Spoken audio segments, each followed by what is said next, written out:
Welcome to Sheetal streams kitchen. ನಾನು ಶೀತಲ್. ಇವತ್ತಿನ ಈ ವಿಡಿಯೋದಲ್ಲಿ ಮೂಲಂಗಿಯನ್ನ ಉಪಯೋಗಿಸಿಕೊಂಡು ಒಂದು ಮೂಲಂಗಿ ಪರೋಟ ಮಾಡ್ತಾ ಇದ್ದೀನಿ. ಯಾರಿಗೆಲ್ಲ ಮೂಲಂಗಿ ಸೇರಂಗಿಲ್ಲ ಅವರು ಕೂಡ ಈ ಒಂದು ಮೂಲಂಗಿ ಪರೋಟವನ್ನ ತಿಂದೇ ತಿಂತಾರೆ, ಯಾಕೆಂದ್ರೆ ಅಷ್ಟೊಂದು ಟೇಸ್ಟಿಯಾಗಿ ಇರುತ್ತೆ. ಬನ್ನಿ ಮೂಲಂಗಿ ಪರೋಟ ಯಾವ ತರ ಮಾಡೋದಂತ ತೋರಿಸ್ಕೊಡ್ತಾ ಇದ್ದೀನಿ.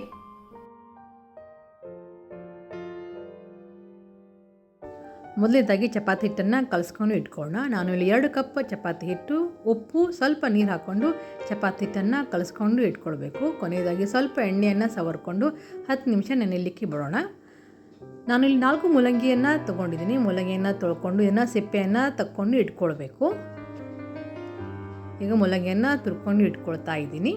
ಮೂಲಂಗಿಯನ್ನು ತುರ್ಕೊಂಡು ಇಟ್ಕೊಂಡಾಗಿದೆ. ಈಗ ಒಂದು ಸಪ್ರೇಟ್ ಬೌಲಲ್ಲಿ ಮೂಲಂಗಿಯನ್ನು ರಸವನ್ನು ಹಿಂಡಬೇಕು. ಈ ಥರ ಹಿಂಡೋದ್ರಿಂದ ಮೂಲಂಗಿ ಬೇಗ ಪಲ್ಯ ರೆಡಿಯಾಗುತ್ತೆ. ಗ್ಯಾಸನ್ನು ಆನ್ ಮಾಡಿಕೊಂಡು ಒಂದು ಪಾತ್ರೆಯಲ್ಲಿ 3 ಟೇಬಲ್ ಸ್ಪೂನ್ ಎಣ್ಣೆ ಹಾಕ್ಕೊಳ್ಬೇಕು. ಎಣ್ಣೆ ಕಾದ ನಂತರ 1 ಟೀ ಸ್ಪೂನ್ ಜೀರಿಗೆ ಹಾಕ್ಕೊಳ್ಬೇಕು. ಜೀರಿಗೆ ಚಟಪಟ ಆದಮೇಲೆ ತುರಿದ ಮೂಲಂಗಿಯನ್ನು ಹಾಕ್ಕೊಂಡು ಅದನ್ನು ಹಸಿ ವಾಸನೆ ಹೋಗುವವರೆಗೂ ಅದನ್ನು ಹುರ್ಕೊಳ್ಬೇಕು. ಗ್ಯಾಸನ್ನು ಮೀಡಿಯಮ್ ಇಟ್ಕೊಂಡು ಇದನ್ನು ಹುರ್ಕೊಳ್ಳಿ.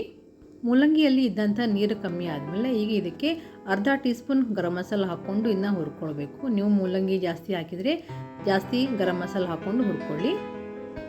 ಈ ಥರ ಮಾಡೋದ್ರಿಂದ ಮೂಲಂಗಿಯಲ್ಲಿ ಇದ್ದಂಥ ಹಸಿ ವಾಸನೆ ಮತ್ತು ಘಾಟ ಹೋಗುತ್ತೆ. ಈಗ ಮೂಲಂಗಿ ಚೆನ್ನಾಗಿ ಬೆಂದಾಗಿದೆ. ಈಗ ಇದಕ್ಕೆ ಕೊತ್ತಂಬರಿ ಸೊಪ್ಪನ್ನು ಹಾಕ್ಕೊಂಡು ಗ್ಯಾಸನ್ನು ಆಫ್ ಮಾಡ್ಕೊಳ್ಬೇಕು. ನಾನು ಇಲ್ಲಿ ಉಪ್ಪನ್ನು ಹಾಕೋದು ಮರೆತಿದ್ದೆ, ಅದಕ್ಕೆ ಇದಕ್ಕೆ ಉಪ್ಪು ಹಾಕ್ಕೊಳ್ತಾ ಇದ್ದೀನಿ. ಗ್ಯಾಸನ್ನು ಆನ್ ಮಾಡಿಕೊಂಡು ತವವನ್ನು ಕಾಯಲಿಕ್ಕೆ ಇಡಬೇಕು. ಸೊ ನೆನೆಸಿದ ಚಪಾತಿ ಹಿಟ್ಟನ್ನು ಸಣ್ಣ ಸಣ್ಣದಾಗಿ ಉಂಡೆ ಮಾಡ್ಕೊಂಡಾಗಿದೆ. ಈಗ ಇದರಲ್ಲೇ ಹೋಲಲ್ಲಿ ಮೂಲಂಗಿ ಪಲ್ಯವನ್ನು ರೌಂಡ್ ಮಾಡಿ ಇದನ್ನ ಒಳಗೆ ಸ್ಟಫ್ ಮಾಡಿ ಇಟ್ಕೊಳ್ಬೇಕು.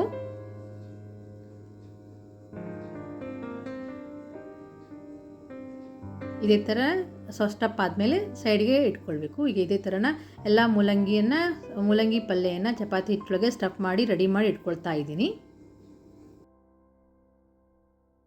ಚಪಾತಿ ಹಿಟ್ಟೊಳಗೆ ಇದನ್ನು ತಟ್ಟಿ ಇದನ್ನು ಸೊಕ್ಕಾಸಾಗಿ ಇದನ್ನು ಸಣ್ಣದಾಗಿ ಇದನ್ನು ಲಟ್ಟಿಸ್ಕೊಳ್ಬೇಕು. ನಾರ್ಮಲಾಗಿ ಪರೋಟ ಸಣ್ಣದಾಗಿ ಇರುತ್ತೆ. ಮೊದಲೇ ತವಾವನ್ನು ಕಾಯಲಿಕ್ಕೆ ಇಟ್ಕೊಂಡಾಗಿದೆ. ಈಗ ಇದನ್ನು ಪರೋಟವನ್ನು ಬೇಯಲಿಕ್ಕೆ ಹಾಕ್ಕೊಳ್ತಾ ಇದ್ದೀನಿ. ಗ್ಯಾಸನ್ನು ಮೀಡಿಯಮ್ ಇಟ್ಕೊಂಡು ಇದನ್ನು 2 ಕಡೆ ಚೆನ್ನಾಗಿ ಬೇಯಿಸ್ಕೊಳ್ಬೇಕು. ಈಗ ಒಂದು ಕಡೆ ಬೆಂದಾಗಿದೆ, ಇದನ್ನು ಇನ್ನೊಂದು ಕಡೆ ಹಾಕ್ಕೊಂಡು ಬೇಯಿಸ್ಕೊಳ್ತಾ ಇದ್ದೀನಿ. ಈಗ ಸಕಾಸಾಗಿದ್ದ ಪ್ರೆಸ್ ಮಾಡಬೇಕು. ಪ್ರೆಸ್ ಮಾಡಿದರೆ ಬೇಗ ಚಪಾತಿ ಬೇಯುತ್ತೆ. ಈಗ ಮೂಲಂಗಿ ಪರೋಟ ರೆಡಿಯಾಗಿದೆ. ಇದರ ಮೇಲೆ ತುಪ್ಪ ಹಾಕ್ಕೊಳ್ಬೇಕು. ಇದೇ ಥರ ಉಳಿದ ಪರೋಟವನ್ನು ಕೂಡ ರೆಡಿ ಮಾಡಿ ಇಟ್ಕೊಳ್ತಾ ಇದ್ದೀನಿ. ಸ್ವಲ್ಪ ಎಣ್ಣೆ ಹಾಕ್ಕೊಂಡು ಇದನ್ನು ಬೇಯಿಸ್ಕೊಳ್ಬೇಕು.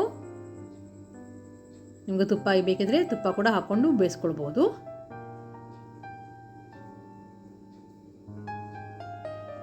ಯಾರೆಲ್ಲ ಮೂಲಂಗಿ ತಿನ್ನಂಗಿಲ್ಲ, ಈ ಥರ ಮೂಲಂಗಿ ಪರೋಟ ಮಾಡಿದರೆ ತಿಂತಾರೆ, ಯಾಕಂದರೆ ಅಷ್ಟೊಂದು ಟೇಸ್ಟಿಯಾಗಿ ಇರುತ್ತೆ. ನೀವು ಕೂಡ ಮನೆಯಲ್ಲಿ ಒಂದ್ಸಲ ಮಾಡಿ ನೋಡಿ, ಯಾವ ಥರ ಬಂತು ಅಂತ ಕಮೆಂಟ್ ಮಾಡಿ ತಿಳಿಸಿ.